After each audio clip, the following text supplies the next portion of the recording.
ॐ नमः सिद्धेभ्यः। ॐ नमः सिद्धेभ्यः। ॐ नमः सिद्धेभ्यः। ॐ शुद्धात्मने नमः। नमो अर्हन्ताणं नमो सिद्धाणं नमो आयर्याणं नमो उवज्जायाणं नमो लोये सवसाहुणम्। एष सुरासुरमणुसिन्ध वन्दितं धोदगायिकम् अमलम् प्रणमामि वर्धमानं तीर्थं धम्मस्य कर्तारं सर्वव्यापकचिद्रूप स्वरूपाय परात्मने सौपलब्धि प्रसिद्धाय ज्ञानानंदात्मने नमः।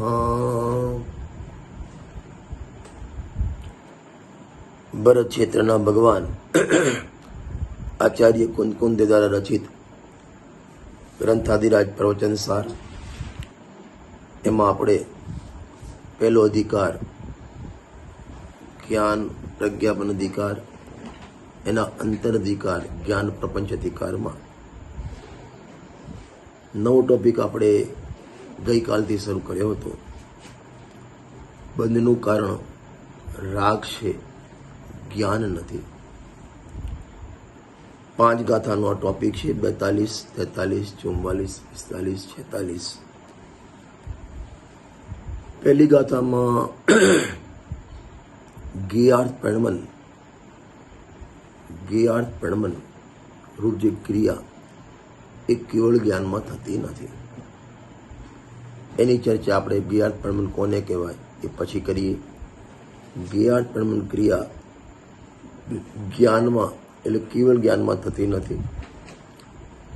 પ્રશ્ન થાય જ્ઞાન પ્રમાણ ક્રિયા અને એનું ફળ શેમાંથી ઉત્પન્ન થાય એની ચર્ચા 43 નંબરની ગાથામાં કરી। 44 નંબરની ગાથામાં અરિયન ભગવાનને એટલે કેવલે ભગવાનને પણ ક્રિયા તો છે પણ ફળ નથી। ત્યાં ક્રિયા કઈ છે એ ગાથામાં જોઈશું। ક્રિયા છે फल नहीं। 45 नंबर की गाथा एनाथी पण आगळ कीधुं कि अरियन भगवान की अवदैकी क्रिया पण क्षयिकी गणवामां आवी छे।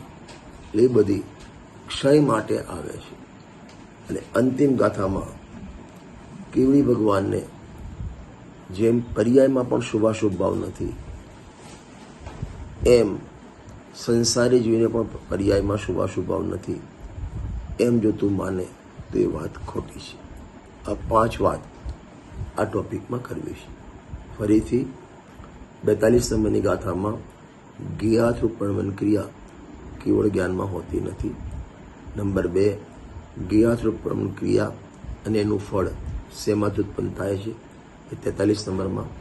44 नंबर की गाथा में अरियन भगवान ने क्रिया है पण फल नहीं। 45 में अरियन भगवान की औद्योगिक क्रिया शायकी गणवामां आवेली छे जेने गुरुदेव श्री के आ तकरारी गाथा है एम कहीने बतावशे।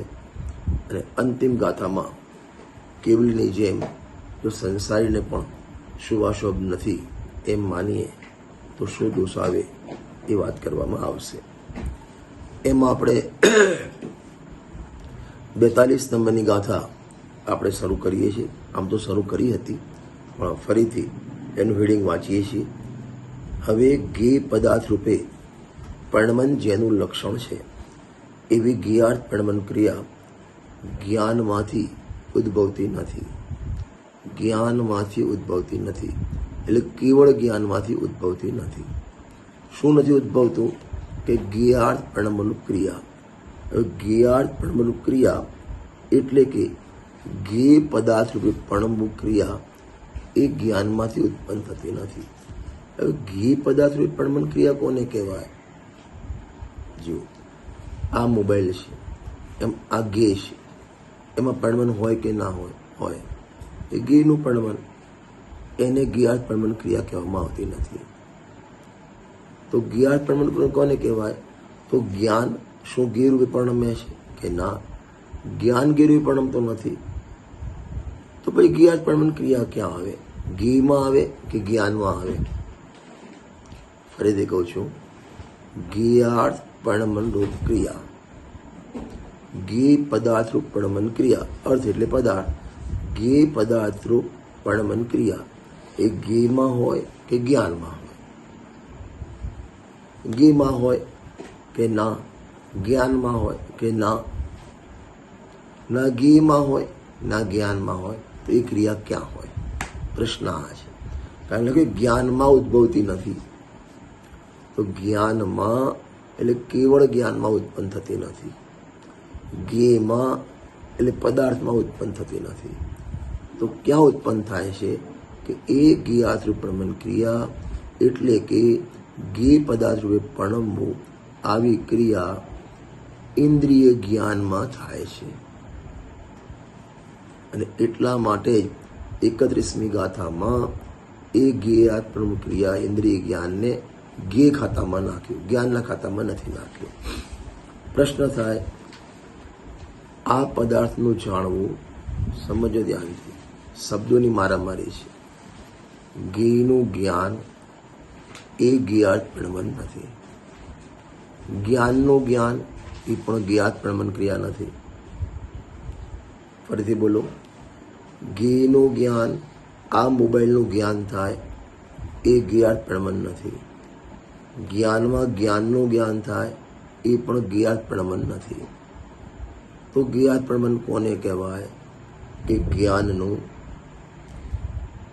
અલ્પ જ્ઞાનનું, ક્ષાયુપસમી જ્ઞાનનું, ઇન્દ્રિય જ્ઞાનનું ગેમની સન્મુખ થવું, ગેનમાં પ્રવર્ત થવું, એક ગેથી બીજા ગેમાં જ્ઞાંતર થવું અને ત્યાં ગેમાં અટકવું, આને જ્ઞાત પરણમન રૂપ ક્રિયા કહેવામાં આવે છે.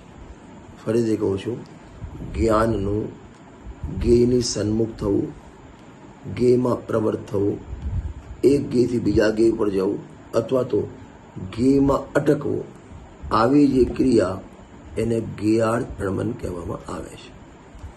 કેવલી ભગવાનને ગેયોનું જ્ઞાન તો છે, લોકાલોકનું જ્ઞાન તો છે, પણ એ લોકાલોકની સન્મુખ થતા નથી, લોકાલોકમાં પ્રવર્ત થતા નથી, લોકાલોકના જ્ઞાનમાં અટકતા નથી, લોકાલોકને જાણતા એક ગેથી બીજા ગે એમ એમનો ઉપયોગ આમ શું કહેવાય હિલોડા મારતો નથી. માટે ત્યાં ગેનું જ્ઞાન તો છે પણ જ્ઞાત પરણમન નથી. આપણા અલ્પ જ્ઞાનમાં એ ગેઓને જાણતા ત્યાં ઉપયોગ ચોંટે, એમાં પ્રવર્ત થાય, એની સન્મુખ થાય. એનાથી આગળ કહું તો એને જાણીને ત્યાં રાગ દ્વેષ કરે, આ બધાને જ્ઞાત પરણમન કહેવામાં આવે છે. નીચે જે અલ્પ જ્ઞાની છે, મિથ્યા જ્ઞાની છે, એ બધાને જ્ઞાત પરણમન કહેવામાં આવે છે. પ્રશ્ન આપણને થાય કે જે જ્ઞાની ધર્માત્મા ચોથે, પાંચમે, છઠ્ઠે ગુણ સ્થાને છે એને જ્ઞાત પરણમન હોય કે ના હોય?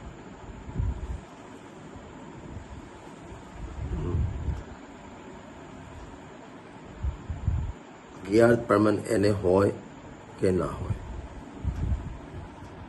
તો સમજો ધ્યાનથી, જ્ઞાનીને પણ જ્યાં સુધી પૂર્ણ ન થાય ત્યાં સુધી એનો ઉપયોગ પણ પરને જાણવા માટે જાય, એનો ઉપયોગ પણ પરને જાણવા જાય. પરંતુ આ હું જાણનાર છું એમ જેને જાણ્યું એટલે હવે એ પોતાને ગેરૂપ માનતો નથી. એક વાત, ત્યાં જાણીને ત્યાં ફસાતો નથી. જેટલું પરલક્ષી જ્ઞાન છે એટલું એને પણ ઇન્દ્રિય જ્ઞાન છે. પરંતુ જ્ઞાનીના ઇન્દ્રિય જ્ઞાનમાં અને અજ્ઞાનીના ઇન્દ્રિય જ્ઞાનમાં આસમાન જમીનનો ફરક છે. જ્ઞાનીના ઇન્દ્રિય જ્ઞાનમાં અને અજ્ઞાનીના ઇન્દ્રિય જ્ઞાનમાં આસમાન જમીનનો ફરક છે. અજ્ઞાનીને ત્યાં જ્ઞેય અને જ્ઞાનની એકતા છે. એકતા કહેવાય એને જ્ઞેય જ્ઞાયક સંકર દોષ કહેવામાં આવે છે. ભગવાનને તો પરલક્ષી જ્ઞાન છે જ નહીં, એટલે પરની સન્મુખતીને જાણે એવું ભગવાનને છે નહીં. નીચે છદ્મસ્થમાં અલ્પજ્ઞાનીમાં બે ભાગ પાડો, એક જ્ઞાની એક અજ્ઞાની. અજ્ઞાની પર સન્મુખ વૃત્તિ થાય ત્યાં રાગ દ્વેષ કરે, ત્યાં અટકે અને ત્યાં જ્ઞેયોમાં એકતા કરે, એકત્વ મહત્વ કરે.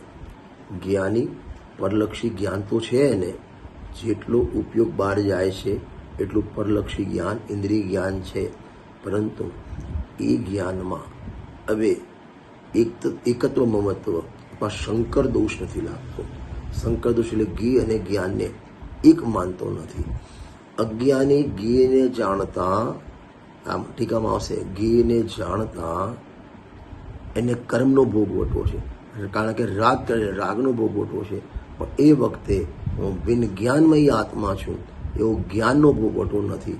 જ્યારે જ્ઞાનીને એ વખતે ભેદ જ્ઞાન વર્તે છે, એટલે જેટલું આત્માના આશરે જ્ઞાન દ્વારા ચાલુ થઈ એટલું હું જ્ઞાનમય આત્મા છું, હું પરથી ભિન્ન છું એવી એની ધારા પ્રગટે છે.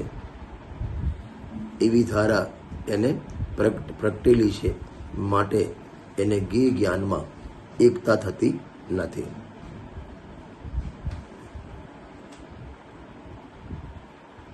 જીઓ હવે આપણે ટીકા પહેલા ગાથા વાંચીએ છીએ. પરિણમદિ જ્ઞેયમઠ્ઠમ રાદાજદિણેવ ખાયિગમ તસ્ય રાણમ તિતમ જીણિન્દા કવયતમ કમ્મમેવુત્તા પરિણમતિ જ્ઞેયમર્થમ જ્ઞાતા અદિનેવ ક્ષાયિકમ તસ્ય જ્ઞાનમિતિ તમ જીનેદ્રા ક્ષપયંતમ કર્મવોક્તમંતઃ જોગેય અર્થે પરિણમે જ્ઞાતાન ક્ષાયિક જ્ઞાન છે, તે કર્મને જ અનુભવે છે, એમ જીન દેવો કહે. એમ જીન દેવો કહે. ભગવાન કેવલી ભગવાન એમ કહે છે કે જે જ્ઞાતા, જે જાણનાર જ્ઞેયાર્થપણમન કરે એને જ્ઞાન નથી, એટલે કે એને ક્ષાયિક જ્ઞાન નથી. ક્ષાયિક જ્ઞાનવાળા એમ કહે છે, કારણ કે ભગવાન ક્ષાયિક જ્ઞાનવાળા છે ને, ક્ષાયિક જ્ઞાનવાળા એમ કહે છે કે જે જ્ઞેયાર્થપણમન કરે, જે જાણનાર વ્યક્તિ, જે જ્ઞાતા જ્ઞેયાર્થપણમન કરે, જ્ઞેય રૂપે પરણમે, એને ક્ષાયિક જ્ઞાન નથી. આવું ક્ષાયિક જ્ઞાનવાળા કહે છે. એટલે એનો અર્થ કે ક્ષાયિક જ્ઞાનમાં આવું જ્ઞેયાર્થપણમન હોતું નથી. જ્ઞેયાર્થપણમન તમને ખ્યાલ આવી ગયો? જ્ઞાનનો ઉપયોગ કોનો? આત્માનો.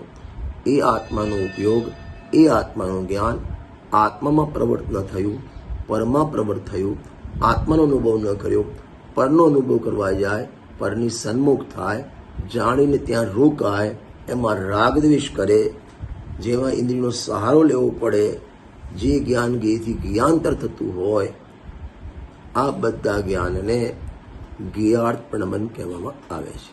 એટલે આવું ભગવાનના જ્ઞાનમાં હોતું નથી. એટલે એક જ્ઞેયને જાણે, પાછું ઉપયોગ પાછું વળે, બીજામાં જાય, ત્રીજામાં જાય, ચોથામાં જાય, આવું કેવળ જ્ઞાનમાં હોતું નથી. વિચાર કરો, કેવળ જ્ઞાનમાં અનંત પદાર્થ જણાય, એની અનંતની ભૂત ભાવિની આપણે આગળની ગાથામાં ચાલી ગયું હતું. મૂર્તને જાણે, અમૂર્તને જાણે, અપ્રદેશને જાણે, સપ્રદેશને જાણે, ભૂતને જાણે, ભાવિને જાણે. હવે જાણે તો અનંત જાણવા જાય. હવે એમાં જો એક એકનું લક્ષ્ય કરવા જાય તો કેટલા રાગ દ્વેષ થાય. સૌથી વધારે દુઃખી કેવળી ભગવાન થાય. ખ્યાલ આવ્યો ને? આવું કેવળ જ્ઞાનમાં થતું નથી. સકલ જ્ઞેય જ્ઞાયક, સકલ જ્ઞેય જ્ઞાયક બધાને જાણે, તદપી નિજાનંદ રસ લીન, છતાં પોતાના આત્મામાં આનંદમાં લીન છે. જ્યારે પેલા સકલ જ્ઞેય જ્ઞાયક બધા ગેયને જાણે છતાં ગેય સન્મુખ નથી, ગાયકની સન્મુખ છે. આપણે થોડા ગેયને જાણીએ પણ તદપી ગે રસલીન, પેલા નિજાનંદ રસલીન, આપણે ગે રસલીન એવા એમાં તલ્લીન થઈ જઈએ છીએ. હું અને ભોગ એ બે અલગ છે આવું એને લાગતું જ નથી. એવા ખાનપાન વિષય ભોગમાં એને જાણી એવા તલ્લીન થઈ જઈએ છીએ કે જેમ જડો પેલું બાજુમાં ગંદુ લોહી એને પીવામાં એવી તલ્લીન થઈ જાય, મરણને શરણ થાય. એમ આપણે ગેયોને જાણતા એવા ગેયમાં ડૂબી જઈએ છીએ. નથી કહેતા પેલો મોબાઈલમાં આમ કરતો હોય ને તો કે એ તો એ મોબાઈલમાં ઘૂસી ગયો એટલે એમાં તલ્લીન થઈ ગયો. આ બધું ગેયાર્થપણમન કહેવામાં આવે છે. જીવ તે કર્મને જ અનુભવે એટલે રાગને અનુભવે, જ્ઞાનને નથી અનુભવતો. એ વખતે હું જ્ઞાનમય આત્મા છું. એને ત્યાં લખ્યું ને મોક્ષમાં પ્રકાશકમાં બહુ સરળ લખ્યું છે. ત્યાં ગેય મિશ્રિત જ્ઞાન વડે ગેયોની મુખ્યતા ભાષે છે. અજ્ઞાનીને ગેય મિશ્રિત જ્ઞાનના અનુભવમાં ગેયની મુખ્યતા, એટલે કે આ મોબાઈલને જાણતા મોબાઈલની મુખ્યતા થવી જોઈએ જ્ઞાનની મુખ્યતા, કરી ગેયની મુખ્યતા. રોટલી ખાતી વખતે થવી જોઈએ જ્ઞાનની મુખ્યતા, થઈ તમારી રોટલીની મુખ્યતા. દરેકમાં આ રીતે છે. ખ્યાલ આવે ને? ભગવાનના દર્શન કરતી વખતે થવું જોઈએ જ્ઞાનની મુખ્યતા, કરીએ છીએ ભગવાનની મુખ્યતા. આ બધામાં એની મુખ્યતા થઈ તો એનાની જે રાગ દ્વેષ થયા એ રાગ દ્વેષની મુખ્યતા થઈ, અને એને જ્ઞાનની મુખ્યતા કરી નહીં એટલે જ્ઞાનનો અનુભવ થયો નહીં, તો એને રાગનો અનુભવ એને જ કહેવાય એ કર્મને જ અનુભવે છે. આવું જીનદેવો કહે છે. જીવો ટીકા. જ્ઞાતા એટલે જાણનાર જો ઘી પદાર્થ રૂપે પણમતો હોય, હવે ઘી પદાર્થ રૂપે પણમતો હોય એટલે ઘીની સન્મુખ થતો હોય, ઘેનમાં પ્રવર્ત થતો હોય, ઘીમાં અટકતો હોય, ઘીથી ઘીયાંતર થતો હોય, ત્યાં ઘીમાં જાણીને રાગ દ્વેષ કરતો હોય.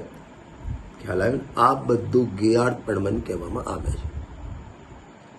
એટલે ઘીના લક્ષ્યે થતો વ્યાપાર, ઘીમાં અટકેલો વ્યાપાર, ઘીમાં સન્મુખ થઈને રાગ દ્વેષ કરતો જ્ઞાનનો વ્યાપાર, આ બધાને ગેયાર્થપણમન કહેવામાં આવે છે. અને આવું જો ત્યાં હોય ક્યાં ભગવાનને હોય આવું પદાર્થ જાણવું પડે. એટલે ગેયાર્થપણમન એક ગેયને લક્ષ્ય કરીને જાણવું, એક ગેયને લક્ષ્યને જાણીને ત્યાં અટકવું, એક ગેયને જાણી ત્યાં અટકી રાગ દ્વેષ કરો. આવું જો ત્યાં ક્ષાયી જ્ઞાનમાં હોય, આવું જો ભગવાનને હોય તો સકળ કર્મ વનના ક્ષય પ્રવર્તતા સ્વાભાવિક જાણપણાનું કારણ ક્ષાયી જ્ઞાન નથી, તો અમે ભગવાનને ક્ષાયી જ્ઞાન કહેતા નથી. કારણ કે ક્ષાયી જ્ઞાનમાં આવું હોય નહીં. કેમ? એના માટે શું આપ્યું? સકળ કર્મ વનના ક્ષય.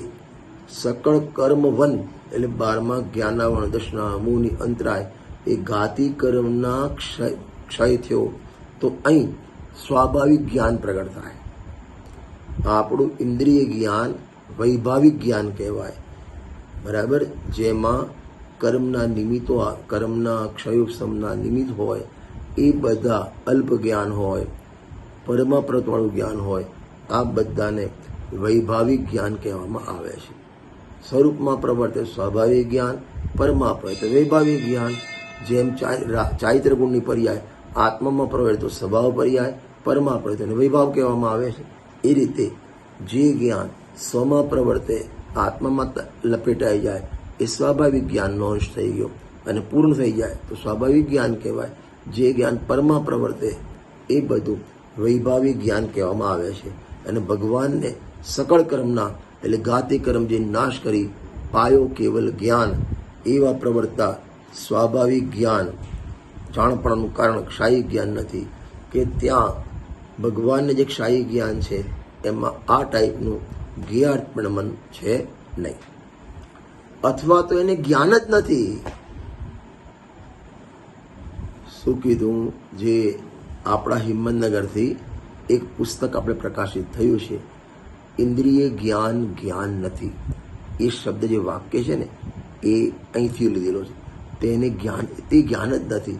ક્ષાયી જ્ઞાન તો જવા દો કે જે જ્ઞેયમાં પ્રવર્તે, ઇન્દ્રિયોના માધ્યમથી પરની સન્મુખ થાય, જે જ્ઞાન પરમાં અટકે, 24 કલાક શું કહેવાય રખડેલ, જે જ્ઞાન રખડેલ છે એ જ્ઞાન ક્ષાયી જ્ઞાન તો નથી.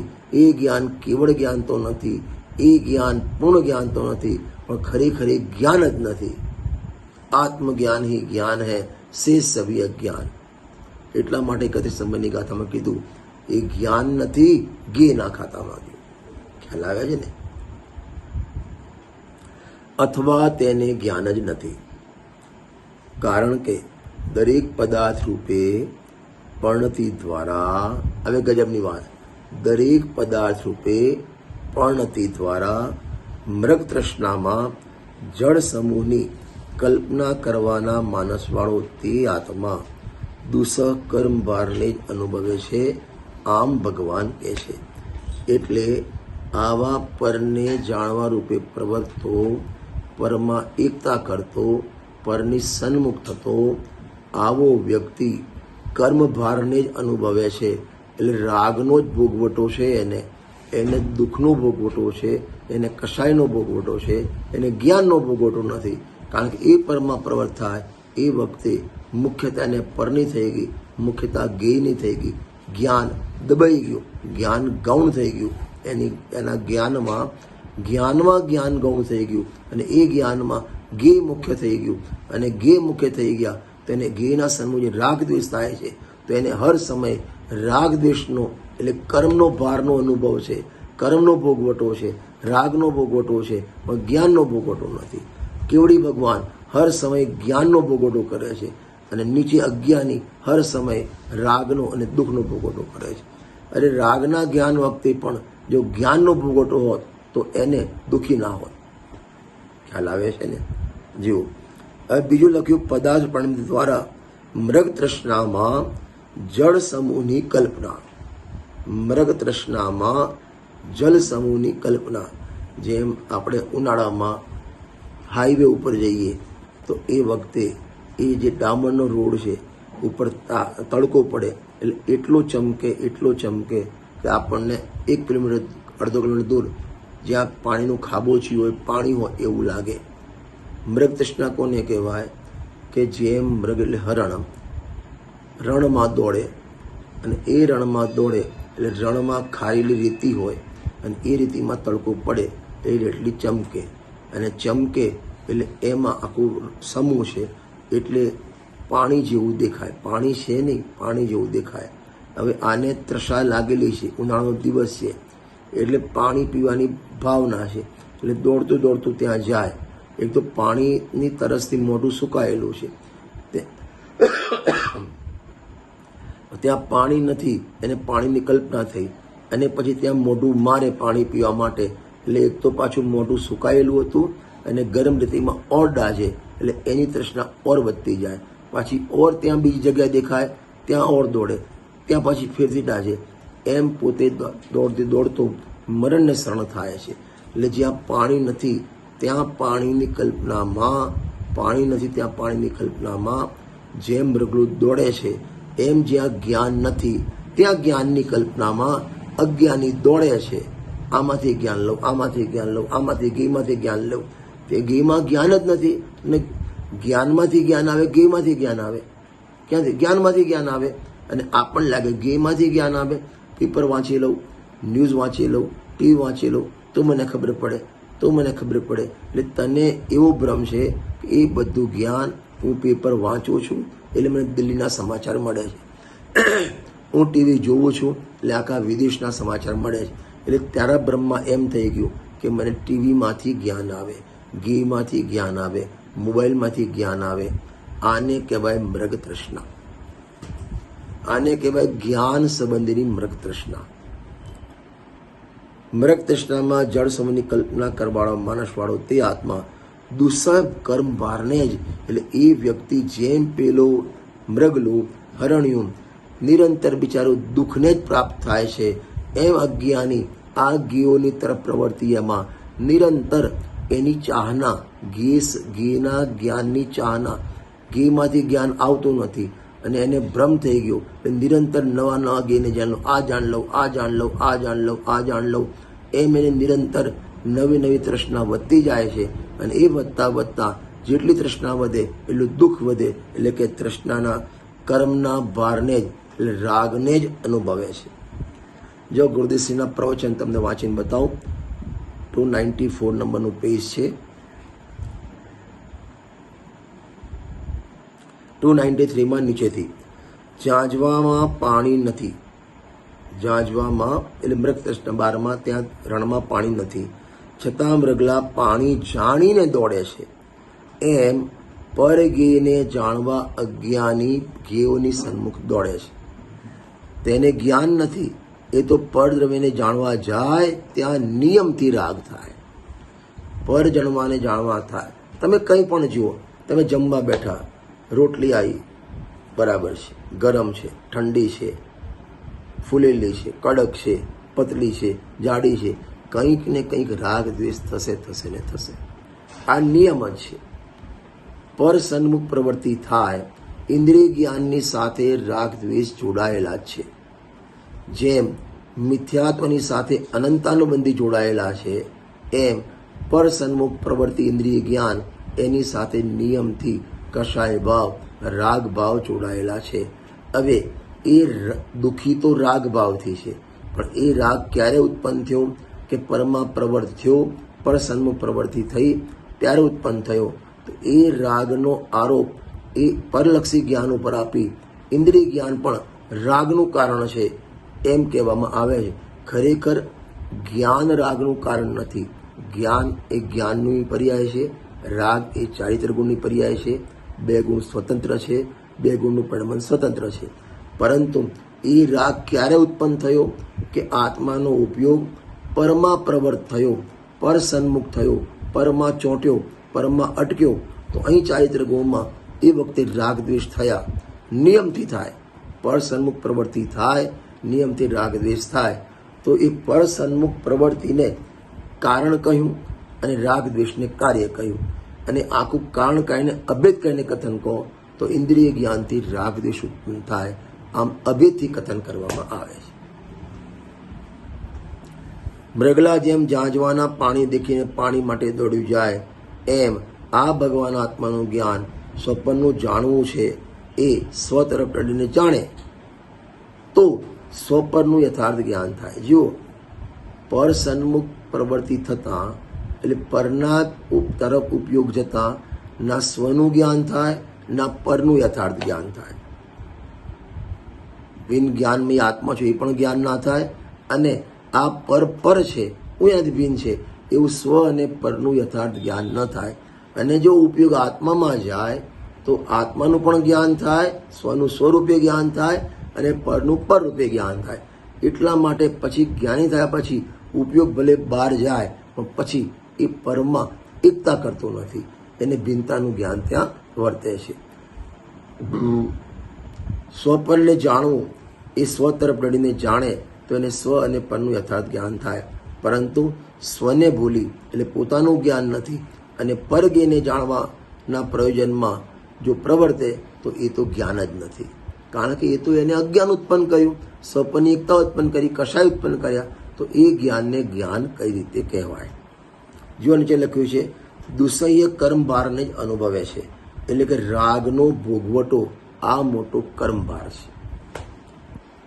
ભગવાનના જ્ઞાનમાં બધું જણાય કે ના જણાય? જણાય. એમને કોઈ પ્રકાર રાગદ્વેષ થાય? ના થાય. અને આપણે જેટલું વધારે જાણીએ ને એટલું વધારે રાગદ્વેષ થાય.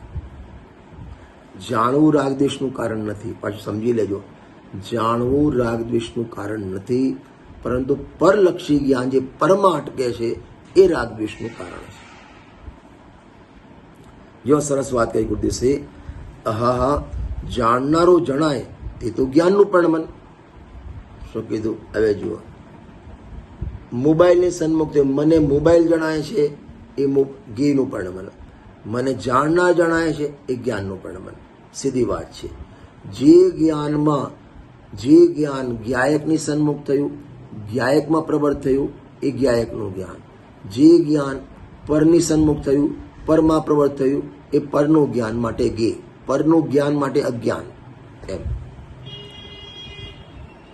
જાણનારો જણાય તો જ્ઞાનનું પ્રણમન, અને જાણનારો બીજા જાણવા જાય તો એમાં રાગ થાય. જાણનારો જણાય તો જ્ઞાન થાય, પરને જાણવા જાય આત્માને છોડીને તો રાગ થાય.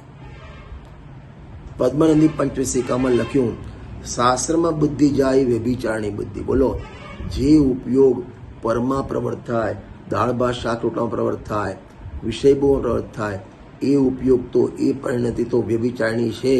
પણ જે ઉપયોગ ત્રણ લોકના નાથ ભગવાન બિરાજમાન છે ત્યાં ઉપયોગ જાય, પૂજા કરવા જાય, સ્વાધ્યાય કરવા શાસ્ત્રમાં ઉપયોગ જાય, એને પણ વ્યભિચારણી. વ્યભિચારણી એટલા માટે, વ્યભિચારણી સ્ત્રી કોને કહેવાય? પોતાના પતિને છોડી અને પર પુરુષમાં જે આસક્ત થાય એને વ્યભિચારણી કહેવામાં આવે છે. એમ ઉપયોગ આત્માનો, એનો ધણી આત્મા, હવે એને છોડી અને ભલે 12મા દેવશાસ્ત્ર ગુરુ છે પણ આત્માની અપેક્ષા પર છે અને એમાં પ્રવર્ત થાય, એ બુદ્ધિને, એ જ્ઞાનને, એ વ્યાપારને વ્યભિચારણી વ્યાપાર કહેવામાં આવે છે. આનથી કડક શબ્દ બીજો આચાર્યદેવ કયો વાપરે? જેવો શાસ્ત્રમાં બુદ્ધિ જાય વ્યભિચારણી છે, એ તો પરગર છે. જ્ઞાનીને શાસ્ત્ર વાંચન હોય, જો જ્ઞાનીને શાસ્ત્ર વાસ્તવમાં એને જ વાંચન હોય, છતાં પણ રાગ છે એનું તે જ્ઞાન કરે છે, એને પણ થોડી રાગ થાય જોડે. પરમાં પ્રવૃત્ત થયો ત્યાં નિયમથી રાગ થાય, પણ એ વખતે જ્ઞાની એ પરમાં પ્રવૃત્તિની બુદ્ધિ એને પણ પર જાણે, જે રાગ થયો એને પણ જાણે, અને હું જ્ઞાનમય આત્મા છું, આવું ભેદ જ્ઞાન એને હર સમયે ત્યાં વર્તે છે. અને એ રાગમાં એકાકાર થઈ ગયો તેને વ્યભિચારણી બુદ્ધિ છે. સ્વને છોડી અને પરનો સંગ કર્યો, આને વ્યભિચારી બુદ્ધિ કહેવામાં આવે છે. પછી ગુરુદેવશ્રીએ 12મા ગુણસ્થાન સુધી પણ જે ઘીથી છે ને, આપણે શુક્લ ધ્યાનના જે એકત્વ વિતર્ક, પ્રથાત્વ વિતર્ક, એટલે ઘી એક ઘીથી બીજા ઘી પર જાય એવું ત્યાં પ્રણમન છે. પણ એ પ્રણમનને કે અહીં આવા ખ્યાલમાં જો વાંચો, ઘેરું પ્રણમન તો 12મા ગુણ સુધી જે છે ને ખબર, પણ અત્યારે આમાં વચ્ચે ક્યાં લેવું? અત્યારે એ વાત નથી. એ તો ઓછું જ્ઞાન છે, એટલે અલ્પ જ્ઞાન છે, ક્ષયુક્ષમ જ્ઞાન છે, એટલે ઉપયોગ પલટે છે. પરંતુ એમાં ત્યાં પરમાં પ્રવર્તતો તો નથી, પરમાં અટકતો નથી, એટલે એની વાત અત્યારે નથી. અહીં તો પરને જાણવા જતાં જ્ઞાન ત્યાં રોકાય, નંબર 1. પરને જાણવા જતાં જ્ઞાન ત્યાં રોકાય, નંબર 2. અને રાગની સુરે પ્રણમે. આ બધાને જ્ઞેયાર્થ પ્રણમન કહેવામાં આવે છે. અને એમાં કર્મનો ભોગવટો છે, જ્ઞાનનો ભોગવટો નથી. અને આ કેવું છે? પરને જાણવા જાય ને, એ તો જ્ઞાનનો સ્વભાવ જાણવું છે. હવે એવા જાણનારના પિંડને જાણ્યો નહીં, તેને હર સમય જાણવાની ઈચ્છા, કારણ કે સ્વભાવ જાણવાનો છે એટલે જાણવાની ઈચ્છા થાય. જાણવાની ઈચ્છા થાય, જાણવું થતું નથી. સમજો, જાણવાની ઈચ્છા થાય એટલે જાણવું થતું નથી. જેટલું જાણવું થતું નથી એનું દુઃખ, અને જેટલું જાણવું થાય તેમાં રાગ દ્વેષ કરે એનું દુઃખ. ખ્યાલ આવ્યો? ફરીથી કહું છું, ક્ષયુક્ષમ જ્ઞાન અલ્પ જ્ઞાન છે. સ્વભાવ પૂરું જાણવાનો છે, પૂરું જાણવું થતું નથી, એટલે જેટલું જાણવું ના થયું એનું પણ દુઃખ થાય. તમને ખબર છે, દાખલા તરીકે તમે મંદિરે ગયા, 8:15 થી 9 પ્રવચન છે, અને એ જ વખતે 8 થી 10 તમારી IPL મેચ ચાલવાની છે, બરાબર? હવે તમે મંદિરમાં ગયા પ્રવચનમાં, એ વખતે એક દાવ પૂરો થઈ ગયો, એક જે પહેલી ટીમ છે એ પૂરી થઈ ગઈ.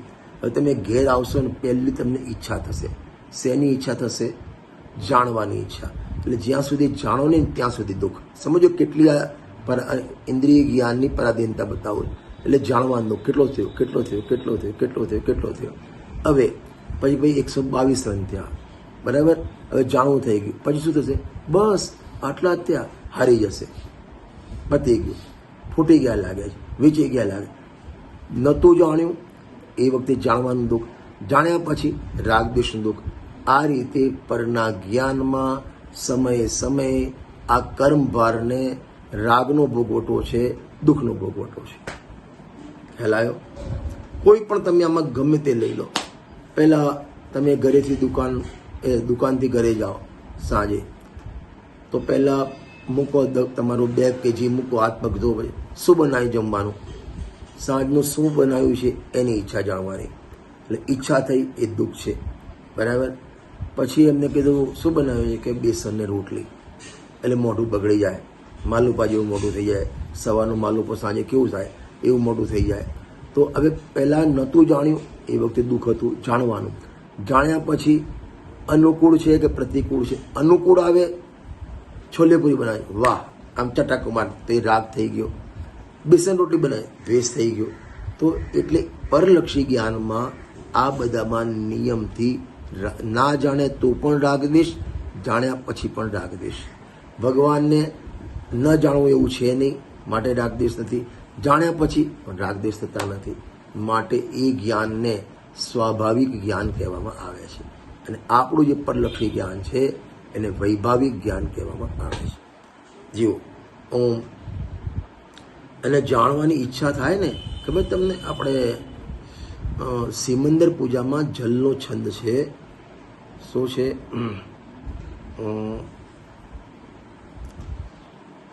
ગજબનો છંદ છે જલનો, મને યાદ નથી આવતો અત્યારે. એમાં ઘણી ઉપમાઓ આપેલી છે. પહેલી લીટી યાદ આવે તો, જલ સે ચરણાંબુ ચર્ચિત છે ને, પહેલાની લાઈનો છે. મને ખબર, હું કાઢી લઉં, જો મને મળી જાય ને તો.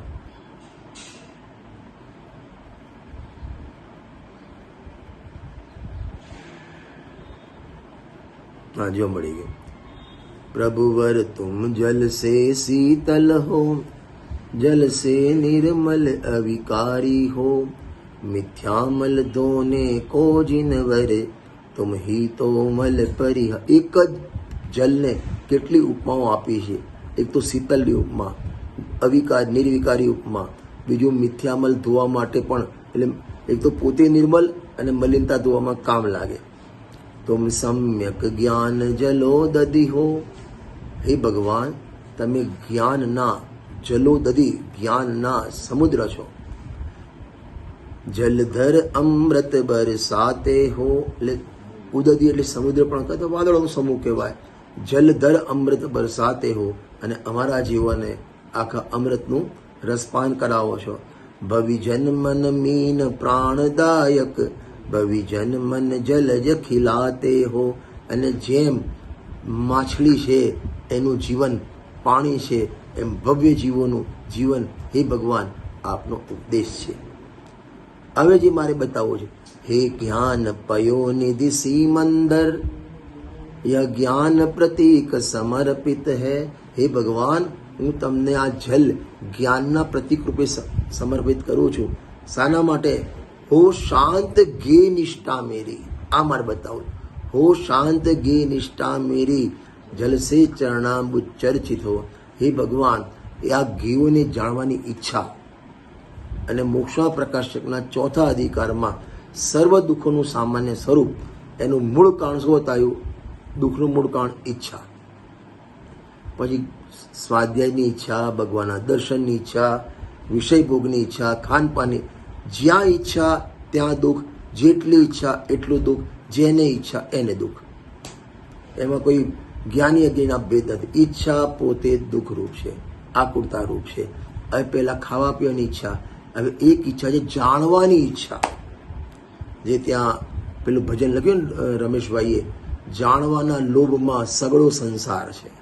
આ જાણી લો, આ જાણી લો. પહેલા જાણનારને જાણી લે ને, જાણનારને જાણી લઈશ ને, તારે કશું જવાની ઈચ્છા જ નહીં થાય. અને વગર ઈચ્છા એ બધું જણાયા વગર રહેશે નહીં. ગજબની વાત તો એ છે. જાણવાની ઈચ્છા નહીં થાય, અને ઈચ્છા નહીં હોય તો એ જણાયા વગર રહેશે નહીં. અને જણાશે છતાં કોઈમાં મમત્વ નહીં થાય, રાગ દ્વેષ નહીં થાય. શું કેવળ જ્ઞાન કહેવાય આને? ખ્યાલ આવે છે ને? હો શાંત ગે નિષ્ઠા મેરી.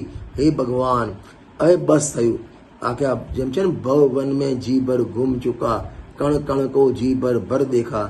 એમ હે ભગવાન, ભવ વન મેં જી ભર ઘૂમ ચુકા, દરેક ગેને જી ભર જાન ચુકા.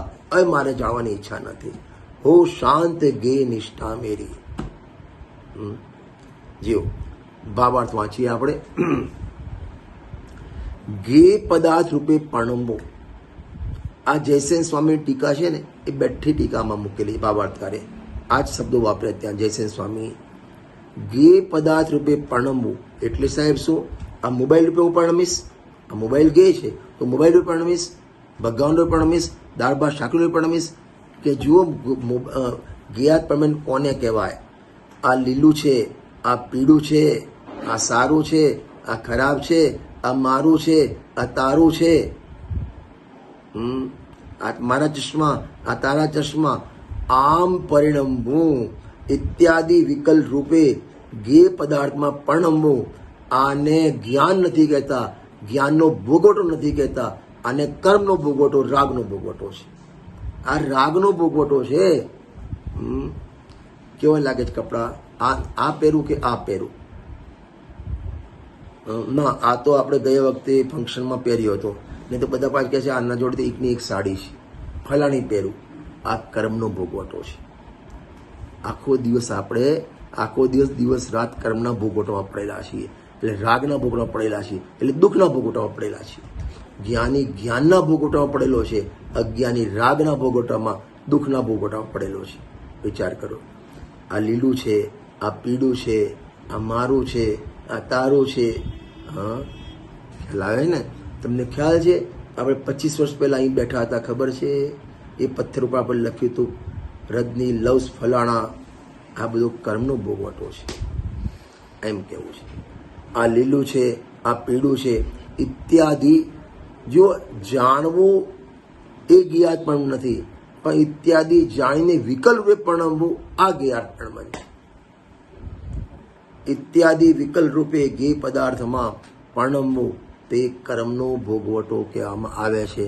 એટલે એક ગેમાં પ્રવૃત્ત થવું, એક ગેની સન્મુખ થવું, એક ગેમાં અટકવું, એક ગેથી બીજા ગેયાંતર થવું, અને એની સાથે નિયમથી રાગ દ્વેષ કરવા. આ બધું જ્ઞાન જ નથી. આને કર્મનો ભોગવટો, રાગનો ભોગવટો, દુઃખનો ભોગવટો કહેવામાં આવે છે. ભગવાનના જ્ઞાનમાં આવો દુઃખનો ભોગવટો નથી. આપણને થોડું જણાય દુઃખનો ભોગવટો, ભગવાનને ઘણું જણાય જ્ઞાનનો ભોગવટો. હવે જો સમજો, પરનું જ્ઞાન જો દુઃખનું ભોગવટો હોય, આ મોબાઈલને જાણ્યો, આપણને 25 પદાર્થનું જ્ઞાન થાય અને એ દુઃખનું કારણ હોય તો ભગવાનને અનંત દુઃખ થઈ જાય, કારણ કે ભગવાનને અનંત ગેયોનું જ્ઞાન છે. તો ગેયોનું જ્ઞાન એ દુઃખનું કારણ નથી, પણ ગેયનું જ્ઞાન કરીને ગેયમાં અટકવું, ગેયમાં રાગ દ્વેષ કરવો, ઈષ્ટની કલ્પના કરવી, વિકલ્પો કરવા, આને કર્મનો ભોગવટો અથવા ગેયનો ભોગવટો અથવા તો રાગનો ભોગવટો કહેવામાં આવે છે. એ જ્ઞાન છે જ નહીં, એ જ્ઞાનનો ભોગવટો નથી. હવે જો તો જ્ઞાનનો ભોગવટો કોને કહેવાય સાહેબ? નિર્વિકાર સહજ આનંદમાં નીલ રહી સહજપણે જાણ્યા કરવું, એ જ જ્ઞાનનો ભોગવટો છે. શું કહે છે? નિર્વિકાર સહજ આનંદમાં લીન. આનંદનું સ્વરૂપ જ નિર્વિકાર. જ્યાં વિકાર દુઃખ હોય તો આનંદ ક્યાંથી હોય? નિર્વિકાર સહજ આનંદમાં સહજ લીન રહેવું, એટલે સ્વરૂપમાં ડૂબી જવું, આત્મામાં ડૂબી જવું. જે લખ્યું ને, સકલ ગે ગાયક તદપી નિજાનંદ રસ લીન. એ ભગવાન જ્ઞાનમાં ડૂબી ગયા છે, એ જ્ઞાનનો ભોગવટો. આપણે ગેમાં ડૂબી ગયા, ગેનો ભોગવટો. જ્ઞાન જ્યાં ડૂબે એનો ભોગવટો હોય. લખવું હોય તો લખી લો, જ્ઞાન ઉપયોગ જ્યાં ડૂબે એનો ભોગવટો હોય. ક્યાં આવે છે બોલો? કોઈ બોલશો? મને દેખાવાનું નથી, શું બોલશો? અહો બસ જ્ઞાન જહાં હો લીન વહી હે ગે વહી હે ભોગ. જ્ઞાન જ્યાં લીન થાય એ જ જ્ઞાનનું ગે અને એ જ જ્ઞાનનો ભોગ. જ્ઞાનીનો ભગવાનનો ઉપયોગ, કેવળ જ્ઞાનનો અથવા જ્ઞાનનો ઉપયોગ આત્મામાં લીન થાય છે, માટે આત્મા જ એમનો ગે અને આત્મા જ એમનો ભોગ છે. આપણો ઉપયોગ પરગેયોમાં લીન થાય છે, એટલે પરગેયનો ભોગવટો છે, જ્ઞાનનો ભોગવટો નથી. ઉપયોગ જ્યાં લીન થાય એનો ભોગવટો હોય. સીધી વાત. નિર્વિકાર સહજ આનંદમાં લીન રહી સહજપણે જાણ્યા કરવું. જો જાણતું નથી એમને જ્ઞાન, જાણે સહજપણે, એટલે એ સહજપણે જાણ્યા કરે, એટલે કોઈ જાણવાનો વિકલ્પ નહીં, કોઈ જાણવાનો ભાર નહીં. આને કહેવાય સહજપણે જાણ્યા કરવું. ભગવાને આનંદ ગયો, હર સમય આનંદ ગયો, પ્રદેશને જાણે, અપ્રદેશને જાણે, સ્થૂળને જાણે, સૂક્ષ્મને જાણે, ભૂતને જાણે, ભાવિને જાણે, જે આપણે ગાથા ચાલી ગઈ હતી, એ બધું જાણે કઈ રીતે? સહજપણે જાણ્યા કરે, કોઈ ભાર નહીં, જાણવાનો કોઈ ભાર નહીં. આને કહેવાય જ્ઞાનની સહજ અવસ્થા. આપણે પણ નિર્ભર થઈ શકીએ છીએ, મારા જ્ઞાનમાં જે ગી જાણવાના છે જણાઈ જશે, મારે જાણવાનો ભાવ કરવો નથી, જાણવાની ઈચ્છા કરવી, જાણવાનો વિકલ્પ કરવો નથી. જાણ્યા વગર જ્ઞાન તો સ્વભાવ છે, જાણ્યા વગર રહેશે નહીં, પણ અહીં જાણવાના ભારથી મુક્ત થવાનું કહે છે. સહજપણે જાણ્યા કરવું, આ જ જ્ઞાનનું સ્વરૂપ છે. આવી જો ગજબની વાત કરી છે, એક જ મિનિટમાં બંધ કરું છું. ગે પદાર્થમાં અટકવું, ગે પદાર્થમાં અટકવું, ગે પદાર્થ એમાં રાગ અટકવું એટલે રાગદ્વેષ કરવો, કારણ કે રાગદ્વેષ વગર કોઈ અટકે નહીં. ત્યાં શું કીધું? રાગ દ્વેષ વગર, કશાય વગર ઉપયોગ ત્યાં અટે નહીં. તો ગે પદાર્થમાં અટકવું, તેના સન્મુખ પ્રવૃત્તિ થવી, આ બધું જ્ઞાનનું સ્વરૂપ નથી. તો કોનું સ્વરૂપ છે? કે ગે કહેવામાં આવે છે. ઇન્દ્રિય જ્ઞાન ગે છે, જ્ઞાન જ નથી. આ રીતે જ્ઞાતપણમન એ બંધનું કારણ છે, દુઃખનું કારણ છે, અને કેવડી ભગવાનને આવું જ્ઞાતપણમન હોતું નથી. જવાણી કે જ્ઞાન તે સૂજે લોકાલોક, સોવાણી મસ્તક નમો સદા દેત હું રોગ.